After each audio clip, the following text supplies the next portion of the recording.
विवेक और अपनी सोच को विकसित करते हुए विषय समूह को चुनने की थोड़ा सा दिमाग को कोशिश करे कि वो भी विश्लेषण करना शुरू करे। यह अलग बात है कि अपने गुरुओं की और माता पिता की या रिश्तेदारों की या बड़ों की सहायता लेकर के वो विषय का चुनाव करता है, लेकिन फिर भी एक आधार उस समय दिया जाता है उसको कि इस चीज को अपने आप में विकसित करो कि आपको क्या बनना है, क्या विषय लेना है, किस तरह से क्या रास्ते पे चलना है। अब कॉलेज में आने के बाद आप लोगों ने कुछ गाने सुने होंगे, क्योंकि अब आप तो बड़े बच्चे हैं और कहा जाता है कि जब बेटे बेटियों के माता पिता के जूते चप्पलें आने लगे तो वो मित्र हो जाते हैं। सुना है ना, बेटे के बाप जी की सर। जूती आ गई तो बड़ा हो गया। तो ये सब चीजें कॉलेज में आने के बाद लगने लगता है। और कॉलेज में ऐसा बहुत कम विद्यार्थी देखने को मिलते हैं जिनमें अपने मन में आने वाली भावना का विकास नहीं हो। तो वही समय ऐसा होता है, उस समय वो चाहे बाथरूम सिंगर था, चाहे कैसा भी था, लेकिन कहीं न कहीं एक आध शायरी कर ही देता है, एक आध कविताएं लिख ही देता है। करते हैं कि नहीं करते हैं? पक्की बात है, आप में से भी कुछ न कुछ किसी न किसी के लिए, चाहे अपने लिए कोई नहीं मिली हो तो, और नहीं मिला हो तो कोई नहीं, पर अपने ही लिए लिख लेते हैं, शायरी लिखना शुरू करते हैं। तो साइंस के बारे में मैंने कहा कि वो प्रयोग करना शुरू करते हैं, कुछ नई कल्पना करना शुरू करते हैं, और आर्ट्स वाले बच्चे कुछ इतर करना शुरू करते हैं। इसीलिए शिक्षणेतर गतिविधियां, जो शिक्षा के साथ साथ दूसरी गतिविधियां हैं, उन्हें कॉलेज में ज्यादा लाना शुरू करते हैं। कॉलेज में युवा विकास हुआ, एनएसएस हुआ, स्काउट हुआ, ये सब तो चलता ही है। इसके अलावा कुछ फ्री स्टाइल के काम भी कराने शुरू करते हैं। वहां पर आपका सिलेबस पूरा कराना ही महत्वपूर्ण नहीं होता है। सिलेबस एक बार की हो सकता है पूर्ण नहीं हो, लेकिन आपका दिमाग विकसित करने का, आप में मजबूती देने का, किसी भी समस्या से फेस करने के लिए आपको लायक बनाने का प्रयास किया जाता है। किया जाता है कि नहीं किया जाता है? इसीलिए तो इस कॉलेजों में, इनमें आपका ट्रैकिंग वगैरह होता है, माउंटेन पे ले जाते हैं या और कहीं ले जाते हैं, बाहर घुमाने के लिए ले जाते हैं। क्यों ले जाते हैं? सब लोगों को मानसिक मजबूती, क्योंकि बच्चा जब अपने पेरेंट्स की या शिक्षक की अंगुली पकड़ के आगे चलता है, बाद में ये परिवर्तन आना शुरू हो जाता है। जब इस तरह की स्थितियां बनती है तो ये परिवर्तन आना शुरू हो जाता है कि वो किसी न किसी तरीके से अपने आप को मजबूत करे, उस अंगुली को छोड़े, उस अंगुली के अलावा भी काम करना शुरू करे। उसे जब आजादी मिल रही है, और आजादी किस किस की?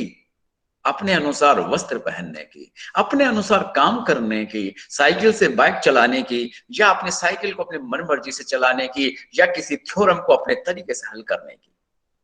हो सकता है मैथमेटिक्स में आपने कुछ क्वेश्चंस को उस तरीके से हल करने की कोशिश की हो जो एक पैटर्न के अकॉर्डिंग था, और बाद में फिर लगता है इस क्वेश्चन का तो हम डायरेक्ट आंसर बना सकते हैं, तो बीच के कुछ स्टेप्स खाने लग जाते हैं। ऐसे ही आपने बायोलॉजी पढ़ी होगी, कोशिका आपने जो 8वीं में पढ़ा होगा वही कॉलेज में पढ़ रहे हैं। तो क्या पढ़ रहे हैं? उसकी डीप स्टडी शुरू हो जाती है। तो आप भी इसी अपने दिमाग को और विकसित करने का प्रयास करते हैं। तो कॉलेज में भी और यूनिवर्सिटीज में इसे और अधिक, यूनिवर्सिटीज में हम बालकों को शोध परक, विश्लेषणात्मक अभिव्यक्ति करने के लिए तैयार करने का प्रयास करते हैं। और ये जरूरी है, क्योंकि उसे सिर्फ किताबी अध्ययन करने के योग्य ही बनाना, या फिर जो किताब में लिखा हुआ है उसी का अनवरत अध्ययन करे, तो फिर तार्किक क्षमता, विश्लेषण करने की क्षमता कैसे आएगी? आपने रामायण और महाभारत पढ़ी होगी, ठीक है, लेकिन उस समय का जो लेखन था, आप उसको उसी तरीके से पढ़ते हैं, उसी अर्थ को स्वीकार करते हैं, उसी अर्थ के साथ साथ अपने आप को जोड़ते हैं। लेकिन बाद में जब आप महासमर पढ़ते हैं, महासमर जो महाभारत पर की घटनाओं पर लिखा हुआ है, जब महासमर पढ़ते हैं तब आपको लगता है कि महाभारत की बात ऐसा भी सोच सकते हैं। तब आपको लगता है युधिष्ठिर, दुर्योधन, अर्जुन, द्रौपदी, इस तरह से भी सोच रहे होंगे उस समय। जब आप रामचरितमानस पढ़ते हैं, उसके अर्थ को स्वीकार करते हैं और उसी परंपरा को आगे बढ़ा देते हैं, तब तक सोचने समझने की क्षमता उतनी विकसित नहीं होती है जितना जब आप निराला के राम की शक्ति पूजा को पढ़ते हैं। जब निराला के राम की शक्ति पूजा को आप पढ़ते हैं, तब आपको नहीं लगता कि नारायण भी नर के स्तर पर आकर के दुखी हो सकते हैं। राम भी सीता से प्यार करते थे, राम भी सीता के लिए व्याकुल होते हैं, और राम भी अपने अभिष्ट क्या था, सीता को प्राप्त करना पुनः, उसके लिए संघर्ष करते हैं, लड़ते हैं। क्यों? ये तो नर के गुण है, ये तो आपके मेरे गुण हैं। तो ये स्थितियां, ये सोच विकसित करने के लिए एक वैक्यूम दिया जाता है, एक गैप बनाया जाता है। आपको एक यूनिट का अध्ययन करा करके ये कहा जाता है कि इस यूनिट पर आप कोई प्रोजेक्ट करिए, या इस यूनिट पर और विस्तार से कुछ लिखिए, या एक चैप्टर का जब आपने अध्ययन कर लिया तो उस पर अपनी समीक्षा लिखिए, आप क्या सोचते हैं। तब आप के ये खिड़की किवाड़ पूरे खुलने शुरू होते हैं। और यूनिवर्सिटीज में कुछ कॉलेज से शुरू हो जाता है, और यूनिवर्सिटी में आते आते यही प्रयास होता है कि विद्यार्थी का, क्योंकि वह उस समय तक नागरिक बन चुका है। नागरिक क्यों बन चुका है? क्योंकि आप 18 साल से ऊपर हो गए हैं और आपको वोट देने का अधिकार मिल गया। भारत के नागरिक बच्चे के रूप में जन्म से थे, लेकिन जब वोट देने का अधिकार मिल गया तो मानिए कि संविधान में दिए हुए दायित्व भी तो आपको मिल गए। अधिकार अगर मिल जाता है तो दायित्व भी मिल जाते हैं।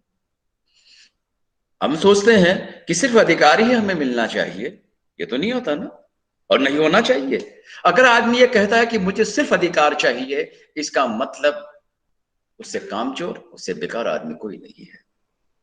जब हम दायित्व निर्वहन करना शुरू करते हैं तो अधिकार अपने आप मिल जाते हैं। आप घर में बड़े होने के बाद में जब आप नल का बिल, बिजली का बिल, सामान लाना, ये लाना करना शुरू करते हैं, तो धीरे धीरे आपको पैसे वैसे रखने का दायित्व अपने आप मिलने लग जाता है, अधिकार मिलने लग जाता है कि इतना पैसा तो अपने पास रखा है, रखा, हम कभी कभी फोन पे सामान मंगा लिया करेंगे।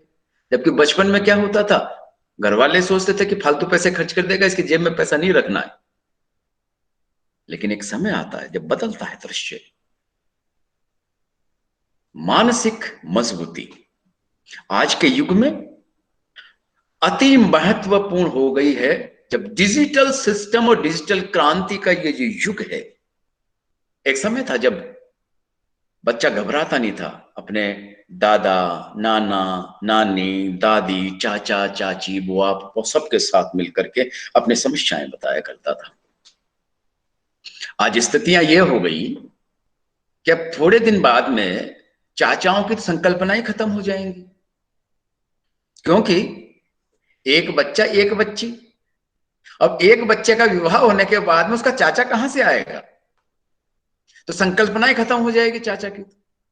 अब अंग्रेजी के सारे चलने वाले, इधर से आने वाले सब अंकल ही अंकल से काम चला। कहां से? तो जब दुख बांटने के अवसर नहीं मिलेंगे, सुख बांटने के अवसर में नहीं मिलेंगे, तो मानसिक मजबूती कैसे आएगी? हम लोग देखते हैं बहुत सारे घटनाक्रम में कि वहां इस तरीके से हो गया, यहां इस तरीके से हो गया, कहीं पर बच्चों ने अपनी भावनाओं में बह करके कुछ गलत कदम उठा लिया। ये क्यों? क्योंकि ना बच्चा शिक्षक के साथ इंटरेक्शन करना चाह रहा है, और चाहे तो अवसर नहीं मिल रहा है। ना परिवार में, ना रिश्तेदारों के साथ अपने सुख दुख को बांट रहा है, अंदर ही अंदर घुट रहा है। स्कूल का बच्चा कभी अंदर नहीं घुटता। स्कूल में जब तक बच्चा रहता है कह देता है, चाहे टीचर से कहे, चाहे मित्रों से कहे, चाहे किसी से कहे, लड़ ले, भिड़ ले, कुछ कर ले, पर मन में कुछ नहीं रखता। पर धीरे धीरे आप बड़े होते जाते हैं तो आपके मन का आकार भी बड़ा हो जाता है, दिल का आकार भी बड़ा होने लगता है, तो उसमें बहुत सारी बातें रखने लग जाते हैं। लेकिन कितना बड़ा होगा ये, कितनी बातें रखेंगे? जितनी ज्यादा बातें रखेंगे कभी कभी तो ब्लास्ट कर जाएगा। फिर इसलिए कॉलेज और यूनिवर्सिटी हमें से वो प्लेटफॉर्म देते हैं जिसमें आप अपनी फुल ऑफ एनर्जी के साथ जीवन को जी सकें। जीवन में मित्रों, यदि कभी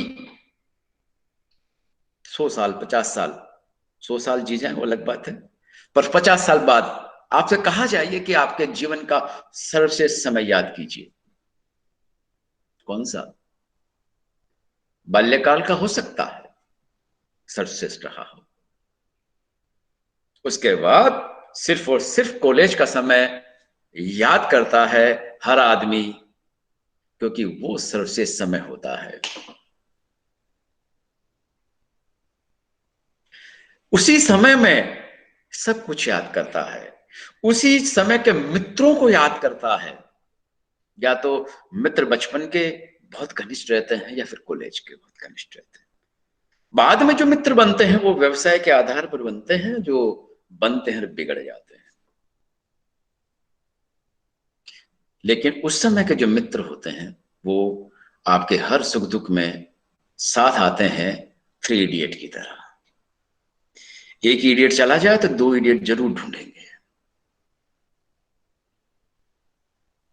इसलिए हर निराशा के बाद आशा की किरण विकसित हो, और ये क्षमता हर विद्यार्थी में विकसित हो, हर विषय के बारे में सोचने की क्षमता विकसित हो, जीवन की हर समस्या का सामना करने के लिए अपने आप को मजबूती से प्रस्तुत करे, ये सब चीजें उसे कॉलेज और यूनिवर्सिटी में सिखाया जाता है। यही उसकी मजबूती दी जाती है। इसीलिए वो इस समय के समय को सबसे अच्छा मानता है। ये अलग बात है कि ये युवावस्था है, और युवावस्था अपने आप में याद किए जाने वाला समय है। वो जवानी जवानी नहीं जिसकी कोई कहानी न हो, जिंदगी की ना टूटे लड़ी। तो ये समय होता है मित्रों, युवाओं, उस समय को कोई नहीं भूलता है। और शिक्षक का यह दायित्व है कि वो विद्यार्थी में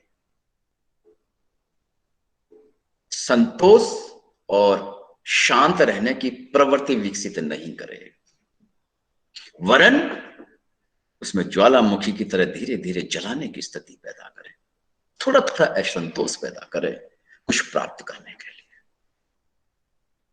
अगर किसी विषय को लेकर के मैं आपको 100% सेटिस्फाई कर देता हूं, हो सकता मुझे अच्छा लगे,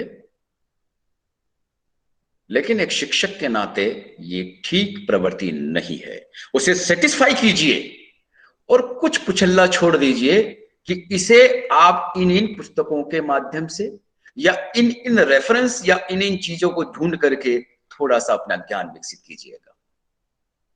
उस कुचल्ले को पकड़ने के लिए जब विद्यार्थी अपनी शोध परक बुद्धि को काम लेता है और आगे बढ़ता है, तो बहुत कुछ सोचता है, बहुत कुछ समझता है। तभी तो जाकर के अगर एमए में भी हम आप लोगों को शोध परक स्थिति में नहीं लाएंगे, तो आप में मन में जिज्ञासा ही कैसे जाएगी कि मुझे पीएचडी करनी है, मुझे रिसर्च करना है। रॉकेट बनाने वाले अपने आप थोड़ी बना गए थे, रोबोट बनाने वाले अपने आप पहली क्लास में थोड़ी बन गए थे। और सारे आदमी साइंटिस्ट तो नहीं बन पाए, सारे आदमी स्कॉलर तो नहीं बन पाए, सारे आदमी रिसर्चर तो नहीं बन पाए। तो क्यों नहीं बन पाए? क्योंकि कहीं ना कहीं उनमें संतोषी प्रवृत्ति उनके शिक्षकों ने छोड़ दी। कहा जाता है कि जानवर खाने के बाद, कविता में तो हिंदी में आपने पढ़ा होगा, एकदम सूकर की तुलना की गई है कि खाने पीने के अलावा और कोई काम नहीं और सो जाना जीवन का यही लक्ष्य। ऐसे ही अध्ययन कर लिया, ये 5 यूनिट है, 5 यूनिट को इस स्थिति में अपन ने पूरा अध्ययन कर लिया है।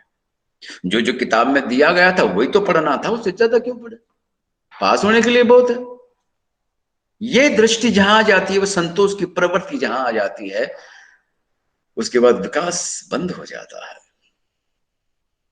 कई सालों से लोग बाग विकास को ढूंढ रहे हैं, आप भी ऐसे ढूंढते रह जाएंगे विकास को।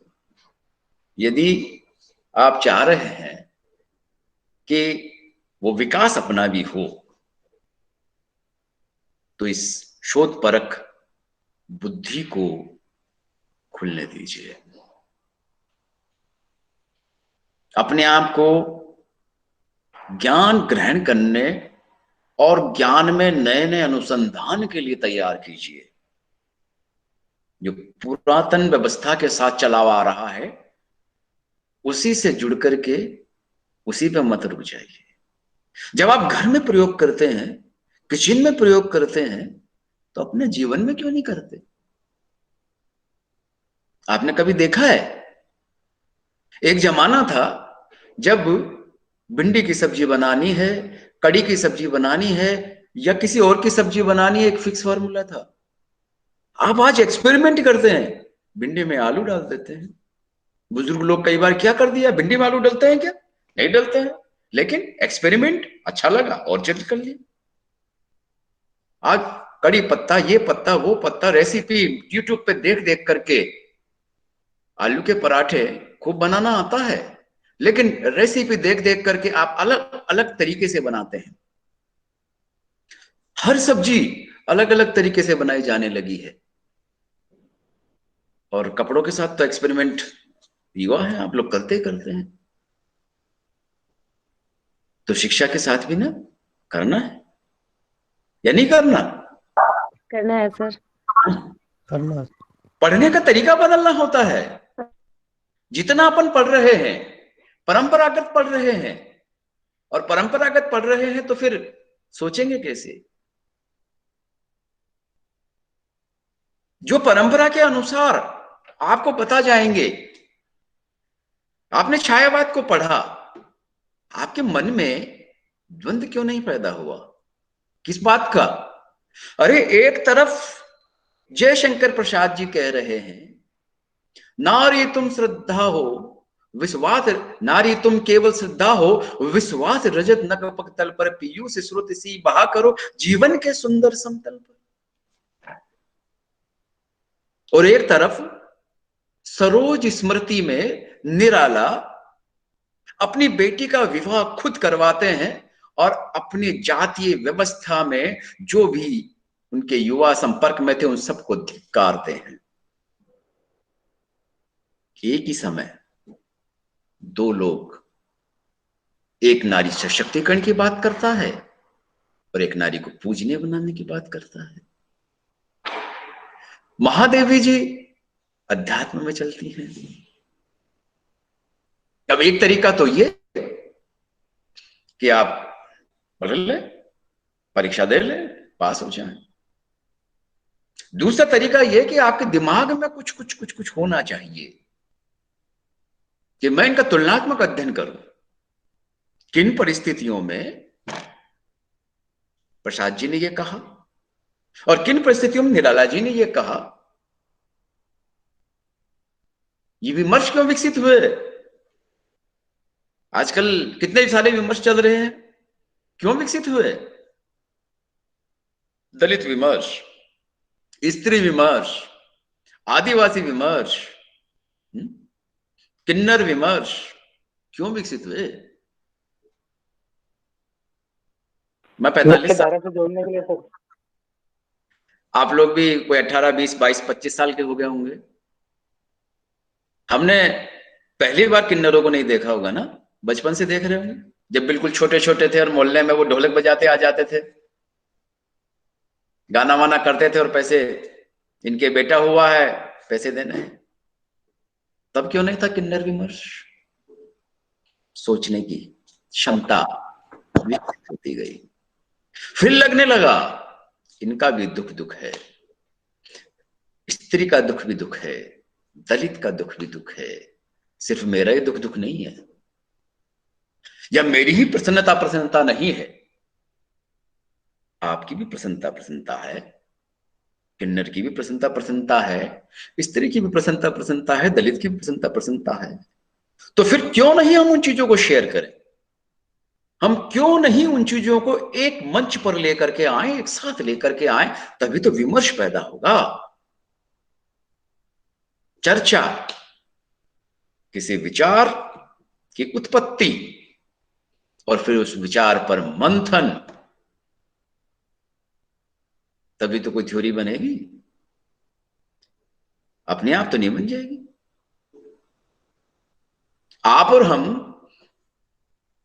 और या कुछ ऐसे ही लोग बैठे रहते निठल्ले, जो पढ़ा पढ़ाया है उसको देखते रहते,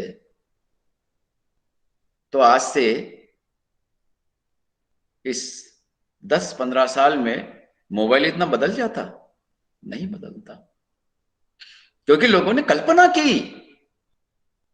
कोई समय इतना बड़ा मोबाइल हुआ करता था, फिर छोटा हो गया, फिर और छोटा हो गया, बात होने लगी, फिर सुनने के पैसे, करने के पैसे, ये लगने लगा। और बाद में उसी समय लोगों ने कल्पना की, इसमें सब कुछ होना चाहिए। उन्होंने कल्पना की इसमें तस्वीर भी दिखनी चाहिए, उन्होंने कल्पना की इसमें वीडियो भी दिखना चाहिए, बात करने वाले की शक्ल भी दिखनी चाहिए। अगर कोई पढ़ने वाला ये कल्पना नहीं करता, हो सकता है जिस समय उसने कल्पना की उसे बेवकूफ कहा गया हो। बावड़े बातें करता है क्या? ऐसे भी कोई फोटो दिखती है कि किसी की मोबाइल में? टेलीफोन से बरसों से हम बात कर रहे हैं, घंटी बजती है, बात कर लेते हैं, फोटो कैसे दिखेगी? बावड़ा कहा होगा।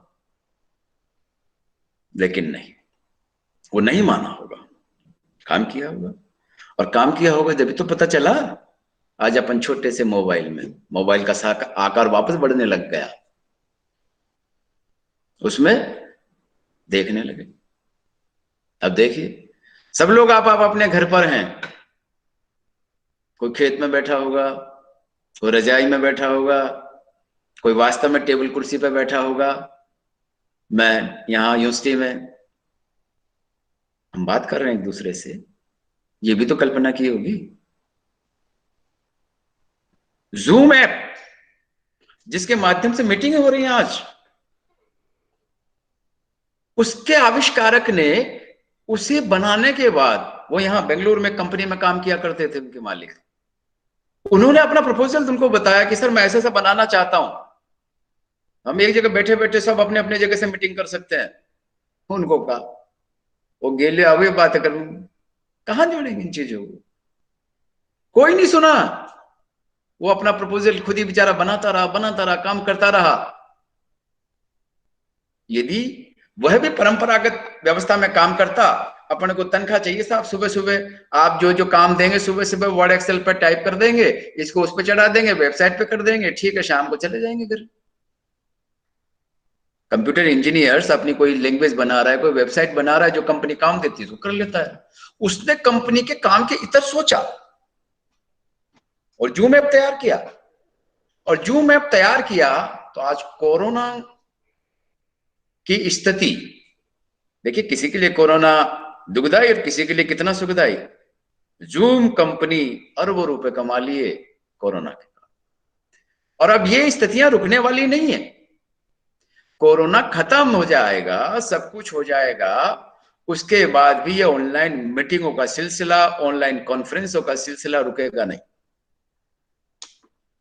क्योंकि कुछ समय पहले से ही आपको विदेश में पढ़ाई करनी है और आप चाहते हैं कि हमें कुछ डॉलर फेलोशिप मिले, छात्रवृत्ति मिले, ऑनलाइन इंटरव्यू होते हैं, स्काइप पे इन पे लिए जाते हैं, तब जूम पर हो रहे हैं, यहीं से सिलेक्शन हो जाता है, चले जाते हैं।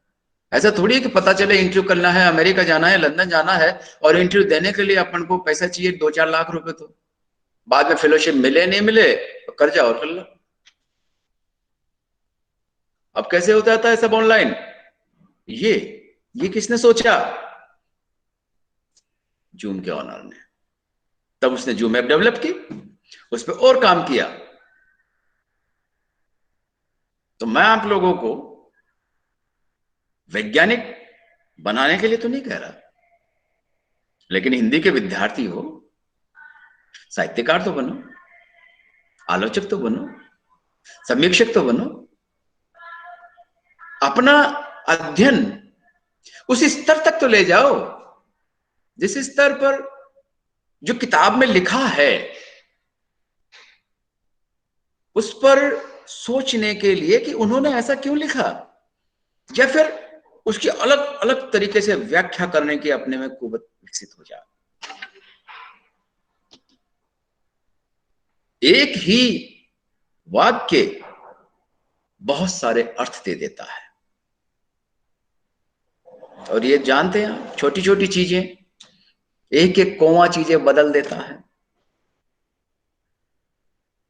उसे रोको मत जाने दो, खूब सुना होगा ना, उसे रोको मत जाने दो।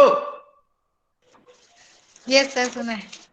और यदि कोमा बीच में लगा दिया जाए तो उसे रोको मत जाने दो, वापस लाओ। एक ही सेंटेंस में आप चौकीदार को या बाहर वाले को कह रहे हो एक बार तो कि इसको तो रोको मत जाने दो, और उसी सेंटेंस से आप क्या कह रहे हैं, उसे रोको मत जाने दो, फिर लाओ। ऐसे ही मैया मैं नहीं माखन खायो और मैया मैं नहीं माखन खायो और मैया मैंने ही माखन खायो, बदल गया ना। तो अध्ययन के साथ साथ विश्वविद्यालय महाविद्यालयों का यह दायित्व है कि वो बच्चों में शोध परक जिजीविषा विकसित करें, आप लोगों को उस स्तर पर सोचने समझने की, कल्पना करने की शक्ति विकसित करें।